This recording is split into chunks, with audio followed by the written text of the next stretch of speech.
to the Power of One. Today I'm going to be speaking with Andrea Lawful-Sanders.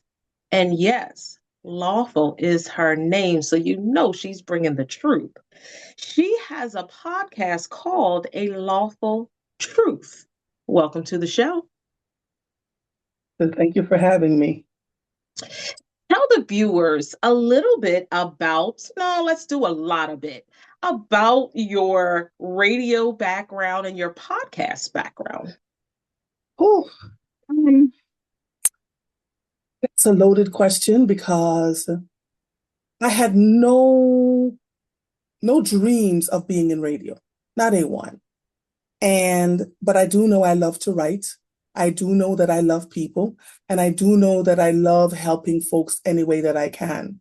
And so somewhere around the age of 23, 24, a man walks up to me and he said, "You are going to be on television one day." He says, "Your voice, your carriage, and the way you love on people." I'm not doing that.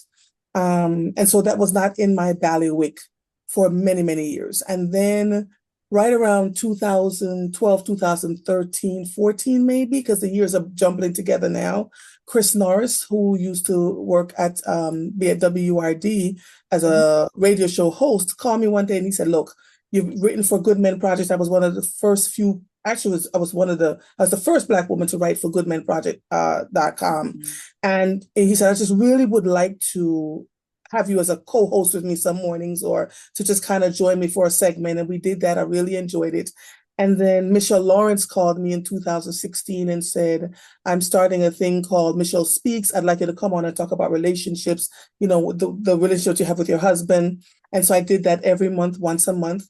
And then I got a call from the radio station in 2018 to see if I could join them, late 2018, to see if I could join them 1 or 2 days a week at the recommendation of someone else. And I joined thinking I would only do it for 2 days.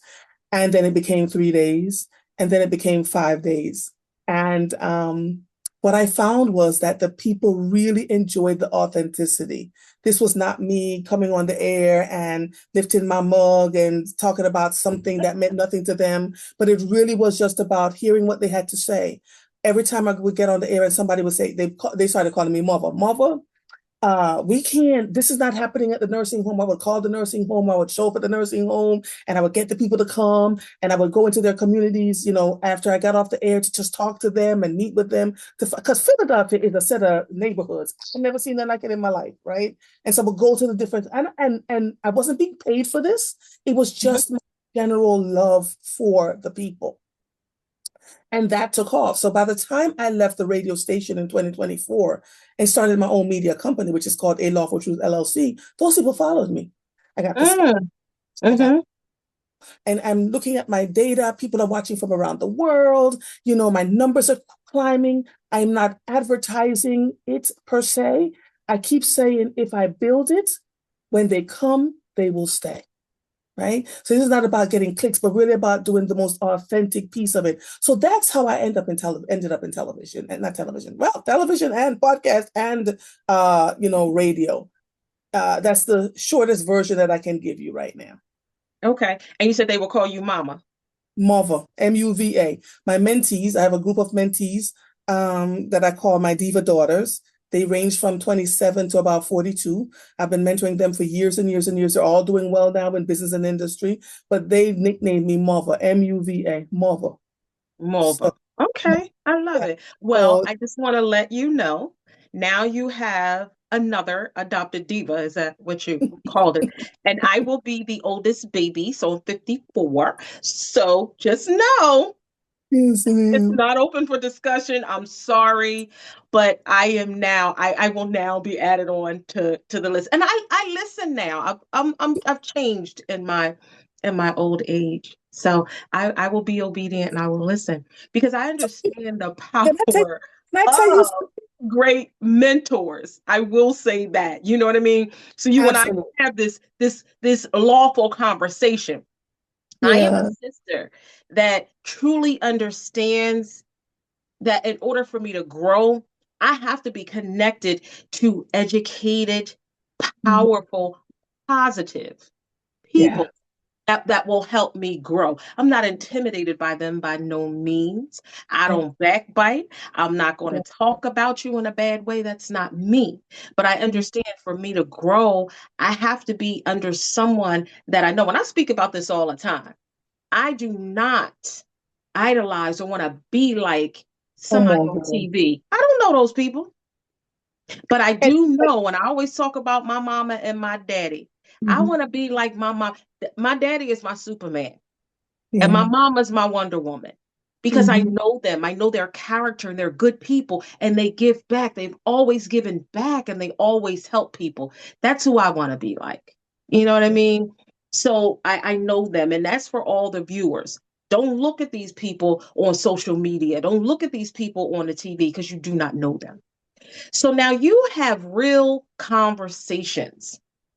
You know just as well as I know that when we're on the podcast, when we're on TV, when we're on radio, we always have to walk on pins and needles because we can't say certain stuff. So do you have Ma'am, those ma'am, ma'am. conversations? I don't walk on a pin or a needle. I do not. I Those love it. convers those conversations are raw, honest, and open. And in fact, it annoys those who would prefer for me to walk on pins and needles, right? But if someone's truth is their truth, who am I to Mhm. deny them of it? I verify and then I have the conversation, right? I'm always Mhm. and then I follow up and I say to the people that they're talking about through or with, this is what was said on my show today. Would you like to rebut whatever? I make sure I give them the opportunity. Oftentimes before I do the show, sometimes I get in a situation where I'm talking and then stuff just starts spilling out that I didn't expect to come out. So then after that spills out, I go, all right, this is what was happening on my show today. I'm giving you an opportunity to clarify, rebut, whatever. But I don't ever walk on pins and needles at all, uh, as much as folks would want me to. I cannot. Um, that's a large part of why I started my own thing. When I began in 2024, I knew I needed thousands of dollars in equipment, right? I had to, get my app together. I had to, there's a bunch of equipment behind me in my office right now. I had to get my app together. I had to hire people. I had to make sure I was doing all the right things. I had to get my Substack, my Apple, my podcast things. I had to get an editor in real time that's going to edit all this stuff. I had to pay someone to produce it because I can't do everything by myself. So I recognized that it would take some time and effort to do this thing. It does. And it takes a lot of money. Now, people say you can pick up your phone and start a podcast. Yes, you can. Absolutely, you can. But if you want to do this the proper way, then you're going to have to invest time, energy, and money. So before I even started this thing in 2024, in 2017, I trademarked A Lawful Truth. Got the trademark for it. Divine Mother Diva is mine. A Lawful Truth is mine. A Lawful is really my name. So my name is trademarked. A Lawful Truth. Never Met a Stranger is trademarked. I trademarked all the things. And then I went and got the business account, and then I made sure I set it up properly so that people could do what I needed to do moving forward. Not really knowing when I was going to do this, but when the moment struck, I was ready. I was absolutely ready. And so I tell folks all the time, when you're making money, a certain amount of it has to go aside to start your own thing, right? To do what you want to do, how you want to do. Because when you are at the mercy of someone else, there's certain things you can't say or do. Me, nah, I'm doing it. I'm there. So now I'm in that space where I'm my own intellectual property. It is mine.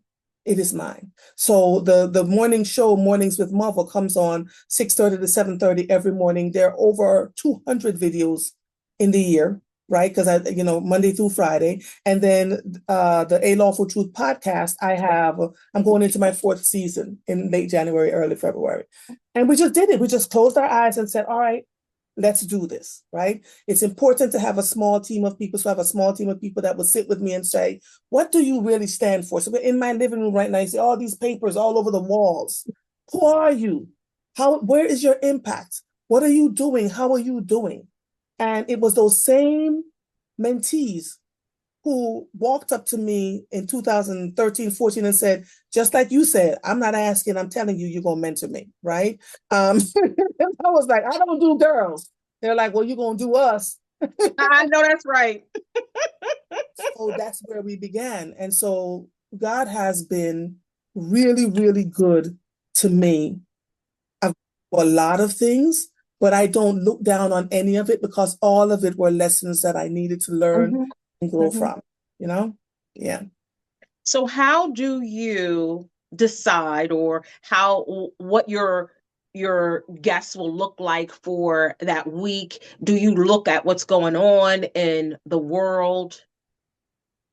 So interestingly, my morning show, my podcast is a little different. My morning show is about making sure that people have the answers to the things that most bother them now. So while many people will carry the news, and I do carry some of the news, I do, but I talk about prostate cancer. I talk about, housing insecurity. I talk about, mental health in our young people, how they're not having relationships now and they're having relationships with AI and the suicidal ideations that come from that. I talk about how we can take care of our body without having to spend a dime simply by moving. Those are the things that I cover every day. So this morning I had someone on there who talked about managing your money, Rachel Hannibal.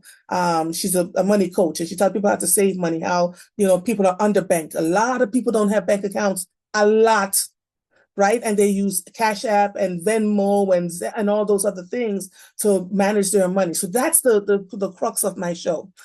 What is happening though in the morning show is people will call me and say something is going on in the city of Philadelphia, and we think you're the only one brave enough to carry it.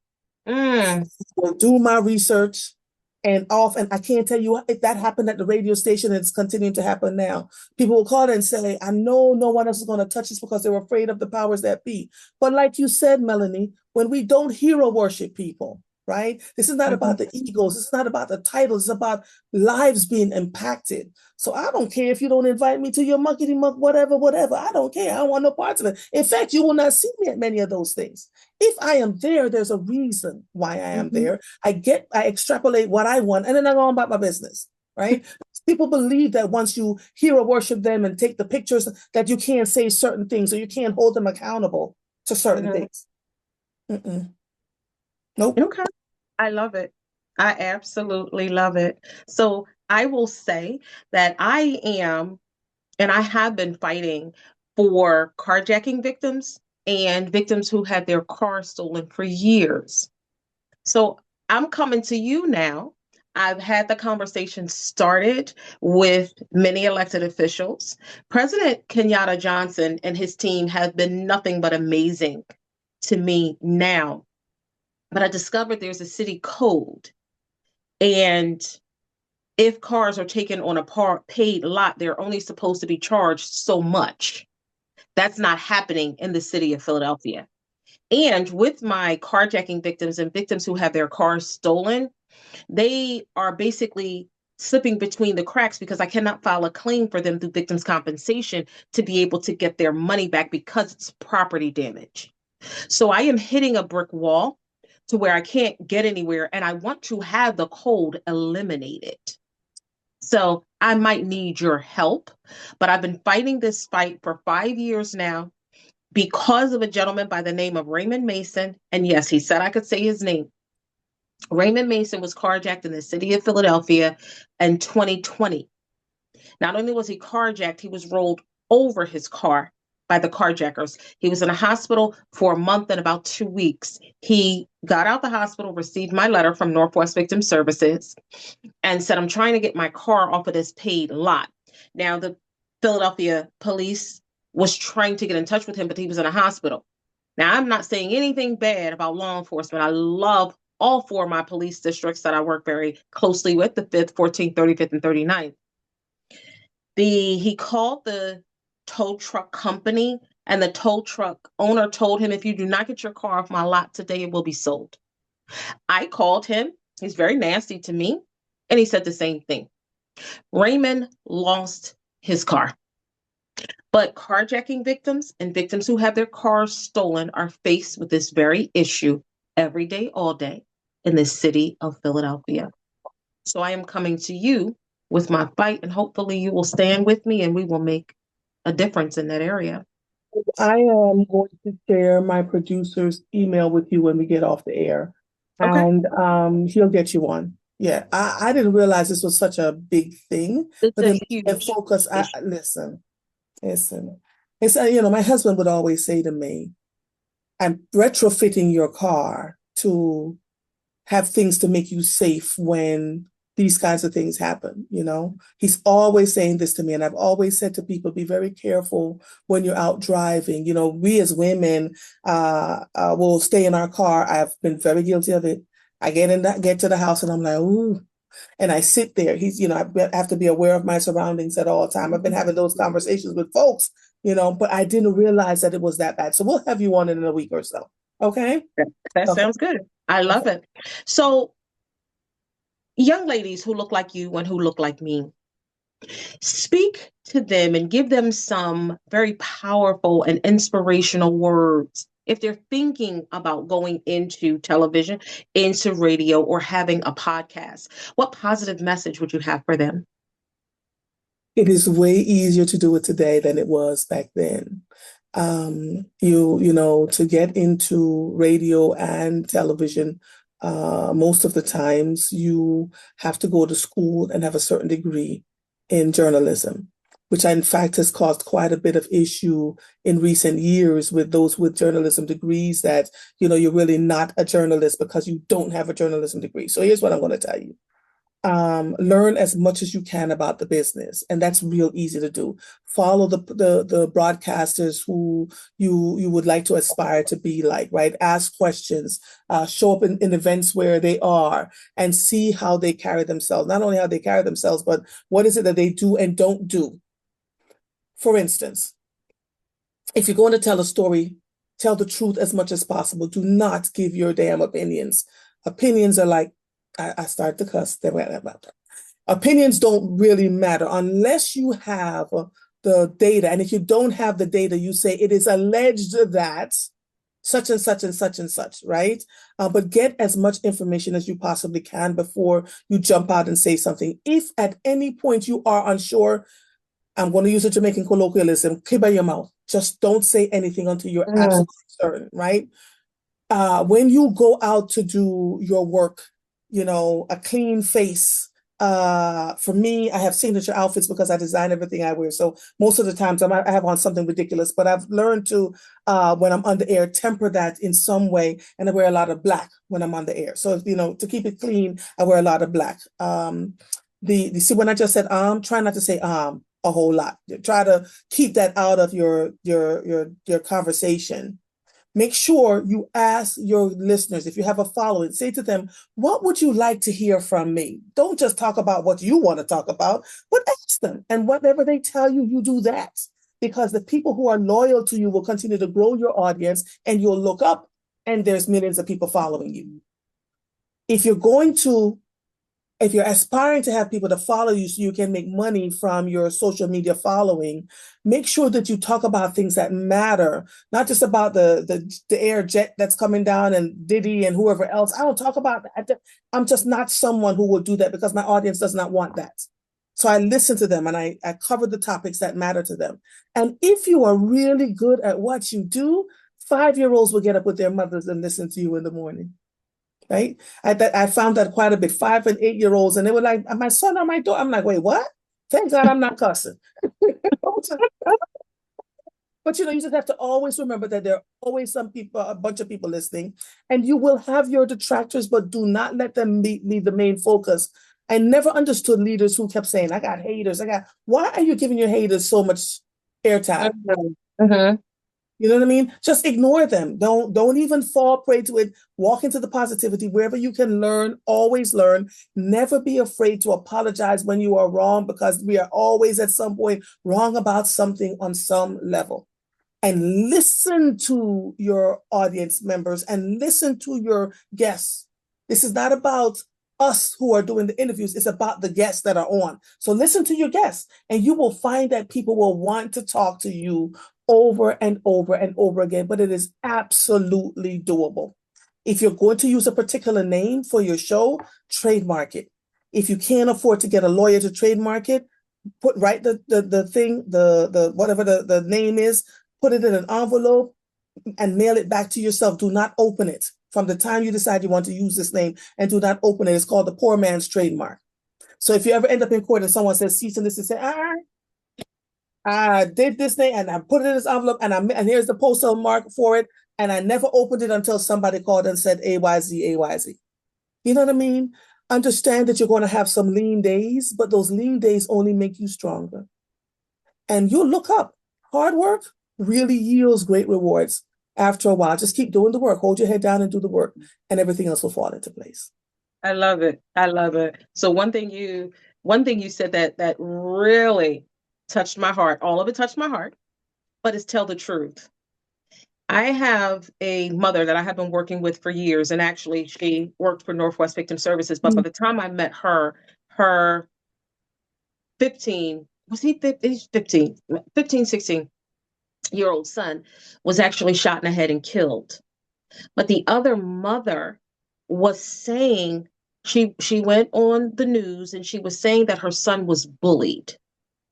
So the shooter, they're thinking that the shooter was bullying her son, and it was not true. It hurt this mother to her core because people used to come up to her. So the news media aired it, and the newspaper, the writer for the newspaper aired and wrote that article. So people would come up to this mother and say, "Oh, your son was the bully who got killed." They would actually say that to her, and it hurt her so bad. We took a writing course together, her and we were among some reporters. And one of the reporters actually said in our group session, "What do people care if we got the story right or not?" And when I Oh, tell you, I had to actually talk her down, it was bad. And I said to him, "It is so important that you tell the story correctly," because I speak to victims and survivors of homicide all the time. And they're like, "What was on the news is so untrue." So that is so powerful that you said that. So, how hard is it for you to get guests? Do you have to like hunt them down and like bother them for a little while? Because I do that. yeah, no. I think it's because I've been at this for a while now. 2016 is almost 10 years. And Okay. because I've developed a brand, unwittingly developed a brand. My producer gets calls all the time. Can we get on our show? They'll reach out to me and say, we'd like to get on your show. So That's awesome. I've not had to hunt people down now. For instance, there are folks running for Congress. I had my producer send out an email to every one of the people who are running for Congress, every single one, not just the ones that everybody knew, right? Okay. Um, some of the no-name folks were so grateful, like, thank you. You know, people are thinking that we don't have an opportunity or a chance, but he who is last can always become first. So we never Hmm. ignore anybody and we give people an opportunity. And because that is the brand that I carry for just really meeting people where they are and reaching out to them, they find me. They find me. I've gotten a lot of calls and emails, you know, that I send them to my producer who, because there's no way I can do all of that by myself. But no, I don't have to. Thank you, Jesus, knock on wood, all the things. Well, I'm not at that point yet, but you'll tell me how to get there. So I cannot I wait will. for a call from Oprah. Let me see, who else do I want? I'll make up the list. I'll make up the list, and we're Yeah, going to have our wish list. And so hopefully in the next couple of years, they'll all be calling me because they want to be on my show. And I'm going to say, look yes. what my mentor did for me.